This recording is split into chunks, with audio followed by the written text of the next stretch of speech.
Salut! Bienvenue sur les pinceaux de Kim, la chaîne où on parle aquarelle sans prise de tête. Et on doit causer.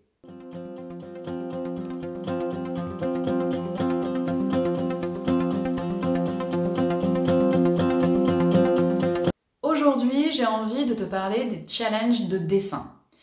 Alors, qu'est-ce que c'est? Pourquoi on le fait? Comment le réussir? Voilà, on va aborder tout ça. Pose-toi avec un thé ou un café et je t'explique tout. Alors, déjà, qu'est-ce que c'est un challenge de dessin? Ça peut être Inktober, ça peut être Merveille, ça peut être un challenge 5 minutes, ça peut être un calendrier de l'Avent créatif, ça peut être tout ça. C'est un challenge pendant un temps défini, qui dure en 30 jours, qui peut durer 100 jours, qui peut durer une année. Il n'y a pas vraiment de règles. Donc c'est un challenge qui dure un temps défini, et pendant ce temps défini, tu dois dessiner tous les jours, selon un sujet qui est donné tous les jours. Tu as une liste de sujets, donc le jour 1, tu auras un sujet donné, le jour 2, tu auras un autre sujet, etc., etc., jusqu'à la fin du challenge. Et tous les jours, tu vas devoir dessiner en fonction de ce que t'évoque ce sujet-là. Et après, libre cours à ton imagination. Soit tu peux faire tout au crayonné, soit tu peux faire au fusain, à l'aquarelle, à l'acrylique, en sculpture. Il y en a qui en font en tricot. Là, c'est toi qui vois, en fonction de ce que tu as envie de produire. En fonction de ce que tu as envie de produire, en fonction du médium que tu utilises. Et tu fais. Il n'y a pas de règle, la seule règle, c'est de s'amuser. C'est tout. Sur ces challenges-là, c'est juste ça. C'est de s'amuser, c'est de partager, passer un bon moment autour d'une activité artistique. C'est tout ce qu'il y a à faire. Donc le principe, c'est de créer tous les jours quelque chose en fonction d'un sujet donné. Passons maintenant à pourquoi on le fait. C'est vrai ça, pourquoi on s'impose dans nos vies déjà trépidantes, déjà parfois très chargées, compliquées, pourquoi on s'impose un moment où on doit dessiner? Parce qu'en plus, parfois, il y a des sujets qui demandent une certaine, réflexion. Par exemple, ça, c'est la prompt list de Inktober 2024. Le numéro 14, c'est roam. Roam, ça veut dire errer. Errer. Je suis pas du tout inspirée par ça. Et parfois, ça demande du temps. T'imagines, dessiner tous les jours, c'est quand même beaucoup. Ça fait quand même beaucoup. Donc pourquoi on fait ça? Pourquoi on s'impose ça? Soit parce qu'on aime ça et qu'on a juste envie de s'amuser, mais c'est aussi un très bon exercice pour progresser. Je n'arrête pas de le dire. En aquarelle, il faut pratiquer. C'est le secret qui te permet de progresser. Et ces challenges, c'est idéal pour apprendre par toi-même à progresser et t'imposer en quelque sorte un moment où tu vas dire bon là, c'est maintenant et je dessine. C'est pour le fun, c'est pour le kiff. On fait des challenges aussi pour pouvoir apprendre aussi à sortir de sa zone de confort. Il y a certains sujets qui nous évoquent pas grand-chose et le simple fait de se dire bon là, c'est quelqu'un qui m'impose entre guillemets, parce qu'en général les listes de sujets sont créés par des gens, voilà, moi demain je peux sortir un sujet, je peux sortir un listing de sujets en vous disant voilà, peignez sur ça, peignez sur ces sujets-là. Donc ça peut aussi t'aider à trouver l'inspiration parce que tu as envie de peindre mais t'as pas forcément l'inspiration. Ça peut justement t'aider à débloquer ta créativité. Et ça peut aussi t'imposer à sortir de ta zone de confort. Si par exemple je te dis de peindre, je sais pas moi, qu'est-ce qu'il y a dans cette pièce? Une armoire, voilà, je vais te dire de peindre une armoire. Tu te dis, ouais, mais moi j'ai jamais vraiment peint d'armoire, comment je vais pouvoir faire mon armoire? Attends, ça a une forme comme ceci, comme cela, je vais rajouter des moulures, ou au contraire, je vais pas en rajouter. Ça va te permettre, voilà, de travailler un sujet et te dire, ok, je vais sortir de ma zone de confort, peindre quelque chose que j'avais pas forcément l'habitude de peindre. Et puis après, tu vois, quand je t'ai dit, est-ce que je rajoute des moulures, tout ça, c'est là où ça va te permettre de travailler ta créativité. Ça sert à ça. Donc maintenant que tu sais ce que c'est, maintenant que tu sais pourquoi on le fait, eh bien, il est grand temps de parler de comment réussir. Donc comment on réussit un challenge de dessin? On part pas comme ça, en mode « Yeeha, allez, c'est parti !» Non, on part pas tout à fait comme ça. Quoiqu'en fait, si, moi la première fois que j'ai fait Inktober, oui, je suis partie comme ça. Donc je vais te donner ici quelques tips qui vont te permettre de te mettre dans de bonnes conditions pour réussir un challenge de dessin. je te conseille de préparer un endroit défini parce que tu vas peindre tous les jours pendant une période plus ou moins longue en fonction du challenge dans lequel tu vas te lancer. Je te conseille de préparer dans une pièce un endroit dédié à ta peinture. Tu vas y mettre tes pinceaux, ton gobelet, ta réserve de papier, ta palette, tout ce qu'il te faut pour peindre. Comme ça, ce sera déjà installé et tu n'auras pas besoin de faire cette démarche en plus. Déjà, dans ton quotidien, tu vas voir que ça va parfois être un petit peu compliqué d'aller te motiver à aller peindre, parce qu'il y a des fois où tu seras fatigué, où tu n'auras pas envie, où le sujet te bottera pas plus que ça, et ça ne sera pas toujours simple. Mais au moins, déjà, l'étape de l'installation, elle sera déjà faite. Donc fais-le avant de commencer ton challenge, avant de commencer ton défi, quelques jours avant, ou la veille, ou 2 jours avant, tu installes tout ton matériel. Pourquoi je te dis ça? Déjà tout simplement aussi parce que si tu n'as pas peint depuis longtemps, il y a peut-être des tubes ou des godets qui sont un peu vides et tu te dis « Ah tiens, il faudrait peut-être que j'aille m'acheter du jaune, il faudrait peut-être que j'aille m'acheter du bleu. » Et donc, comme ça va te permettre en rentrant du boulot ou en rentrant d'aller chercher les enfants à l'école ou je ne sais quoi, ça te permet d'avoir le temps de pouvoir aller chercher ta peinture en plus ou ton papier si jamais il t'en manque. Le papier maintenant. Alors quand tu fais un défi comme celui-ci où tu vas devoir peindre tous les jours, je te conseille d'utiliser un papier petit format. Rappelle-toi le challenge 5 minutes, je l'ai fait sur des petits formats. J'ai plus en tête le format que j'avais.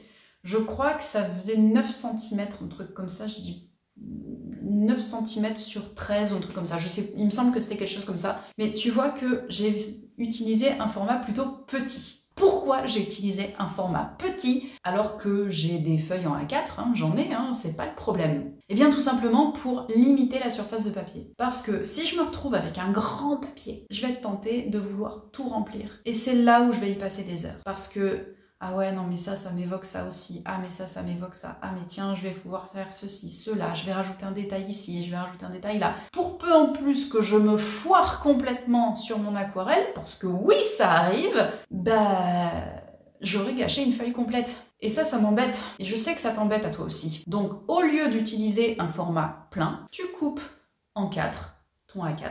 Ça te fait 4 à 6. Et avec ça, tu vas pouvoir peindre pendant 4 jours, tout simplement. Ça va te permettre de passer moins de temps par jour, donc tu vas quand même peindre, mais pas non plus pendant des heures et des heures. Ça va te permettre de faire quoi? Allez, tu dis je m'accorde 20 minutes, une demi-heure pour ma peinture quotidienne, ou je sais pas, moins ou plus, enfin ça après tu vois en fonction du temps que tu as envie d'y mettre.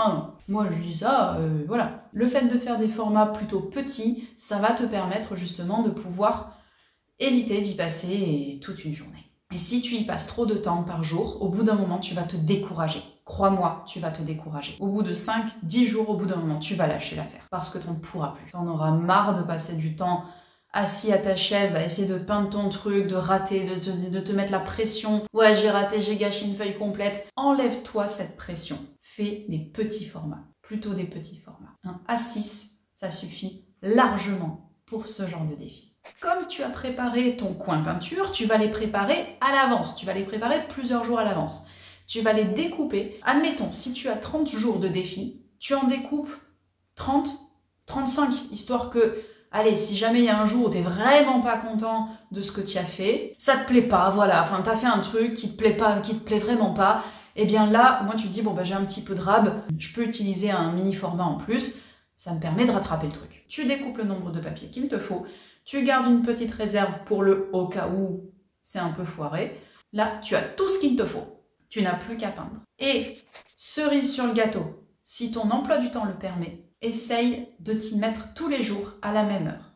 De manière à ce que ça devienne un rituel. Par exemple, tous les jours à 19 h, je me pose, je prends 20 minutes et je fais mon défi de peinture. Ça peut être un truc comme ça. Ça te fait du bien, ça peut être le moment où tu vas te détendre. Justement, je dis 19 h parce qu'en général, la plupart du temps, sauf ceux qui bossent dans la communication, force à vous, je sais ce que c'est, force à vous. Et ceux qui bossent dans l'événementiel, je sais aussi ce que c'est, force à vous. Et évidemment d'autres métiers comme les médecins, les infirmières et tout un tas d'autres métiers que j'oublie. Mais je voulais aussi rappeler des métiers auxquels t'as pas forcément pensé, qu'on oublie un petit peu. les métiers de la communication, de l'événement, etc. Donc des métiers que je connais, dans lesquels j'ai évolué. Sauf des métiers un petit peu spécifiques, vers 19-20 heures, tu es chez toi, tu es à ta maison, donc tu peux prendre un moment, je te dis 19-20 heures, mais bon, je sais très bien que dans ces heures-là, notamment quand tu as des jeunes enfants, c'est le moment où tu es dans le tunnel du soir et tu as juste envie d'en sortir.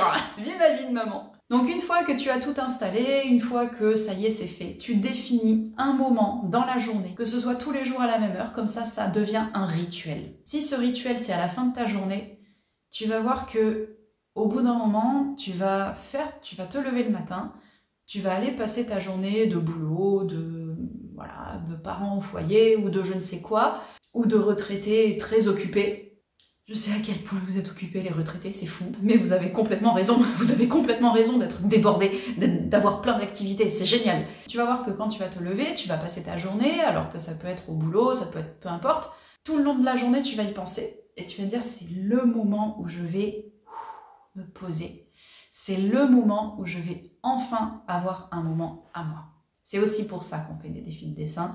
C'est pour apprendre à se recentrer sur soi-même. Ça fait aussi partie de s'occuper de soi-même, d'avoir un moment de loisir. On coupe la télé, on coupe la radio, on n'écoute plus les mauvaises nouvelles qui se passent à l'autre bout du monde et on se recentre sur un truc qui nous fait du bien et uniquement du bien. Et puis même si c'est pas à la hauteur de ce qu'on espérait, même si on n'a pas créé quelque chose de fou, au moins on a passé un bon moment et on s'est amusé. Et c'est ça le principal. C'est ça vraiment que je veux inculquer avec cette chaîne. C'est ça que je veux inculquer dans mes cours. Amusez-vous! Amusez-vous! N'essayez pas de absolument faire quelque chose de beau ou de techniquement réussi ou quoi. Amusez-vous! C'est ça qui est le plus important. Une fois que tu as établi tout ça, que tu as établi ton lieu, que tu as tout ton matériel de prêt et que tu as établi le créneau horaire où tu vas le faire, tu as toutes les cartes en main pour réussir ton challenge. Après, la vie est faite parfois d'imprévus. Je suis bien placée pour le savoir. Tu t'es dit, je sais pas, moi, c'est à 20h que je peins, et puis il y a eu un after work au travail, où un ami m'a invité à boire un verre, j'ai mangé chez Tata Michel. Bah oui, la vie est faite comme ça, et c'est pas grave, rattrape-le une prochaine fois. Rattrape-le le lendemain. C'est pas bien grave si tu sautes une journée. Comme je disais, le principe, c'est de s'amuser. Voilà, je pense que j'ai à peu près tout dit sur comment réussir son défi de dessin. Et tu dois te demander pourquoi je te parle de ça.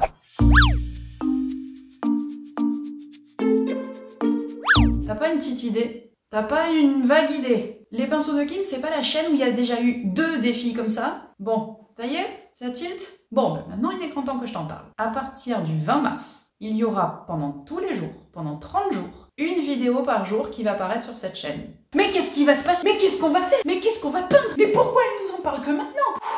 Calme, calme, calme, wow! Le 20 mars, c'est le printemps, et pour le printemps, j'ai envie qu'on fasse pendant 30 jours, un jour, une fleur. Pendant 30 jours, tous les jours, je vais te montrer un tutoriel pour peindre une fleur. Chaque jour, ce sera une fleur différente. Il y aura des techniques différentes, des techniques vraiment pour débutants, des techniques pour un petit peu plus avancés. Je pense qu'il y en aura pour à peu près tout le monde. J'ai pris des fleurs de printemps plutôt européennes, donc les gens qui sont sous d'autres latitudes, je suis désolée si vous les connaissez pas. Mais je prends des fleurs que moi je suis susceptible de connaître en fait. Pendant ce défi, je m'impose une contrainte qui est de ne pas toucher un crayon. On va tout faire direct au pinceau. Pas de crayonné, pas de gomme. Zéro, niet, nada. Pendant 30 jours, ça n'existe plus. Pourquoi j'impose ceci? Pour prendre confiance, pour pouvoir sortir de sa zone de confort, pour pouvoir explorer des techniques et pourquoi pas développer ton propre style. Maintenant, tu sais ce qu'il te reste à faire et je te dis rendez-vous le 20 mars. Allez, salut!